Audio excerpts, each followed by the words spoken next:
இது ஒரு ஆண் பூனைங்க. இது பல வீட்லேயும் அவங்க இது போயிட்டு போயிட்டு வந்துகிட்ருக்காங்க. அங்கே இங்கே சாப்பாடு கொடுக்குறாங்க. இந்த இந்த ஆண் பூனையுடைய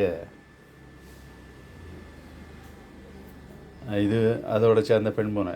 இது வந்து 2 குட்டி போட்டிருக்காங்க. 2 குட்டியும் இன்னும் கண் முழிக்கலை. இப்போ வந்து இவங்க அதுக்கு பால் ஊட்டிக்கிட்டு இருக்காங்க.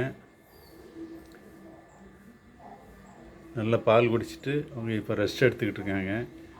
இவங்க பல முறை வந்து வெளியே அங்கேயும் போயிட்டு வந்து பால் கொடுக்குறாங்க. அப்புறம் ஒரு 7 இடத்துக்கு மாற்றுவாங்கன்னு சொல்லுவாங்க. அதாவது நம்ம எதாவது டிஸ்டர்ப் பண்ணோம்னா அந்த வாயில் கவ்விட்டு கொண்டு போய் வேறு ஒரு இடத்துக்கு கொண்டு போயிடும். அங்கேருந்து மறுபடியும் மாற்றோம். இப்படி 7 டைம் மாற்றோம் அப்படின்னு சொல்கிறாங்க. 2 குட்டி போட்டிருக்காங்க.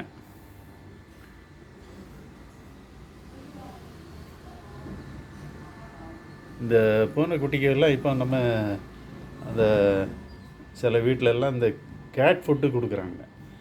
அதனால் அது வந்து வெளியெல்லாம் இப்போ எலி பிடிக்கிறது இல்லை. இப்போ நம்ம வீட்டிலலாம் ஒரு பூனை வந்து பெருக்கானை பிடிச்சி கூட வந்து சாப்பிட்ருந்தாங்க. அந்த குட்டியோடு சேர்ந்து சாப்பிட்ருந்தாங்க. அப்போ நம்ம அந்த கேட் ஃபுட்டு கொடுக்கும்போது அவங்க எல்லாம் மற்ற இந்த எலி இதெல்லாம் பிடிக்கிறதில்ல. அதனால் நம்ம வந்து கேட் ஃபுட்டை கொடுக்குறத அவாய்ட் பண்ணணுங்க. அப்போ தான் நம்ம இந்த பூனைகள்லாம் எலியையும் பிடிக்கும், நமக்குள்ள தொந்தரவுகளையும் களையும். நன்றி, வணக்கம்.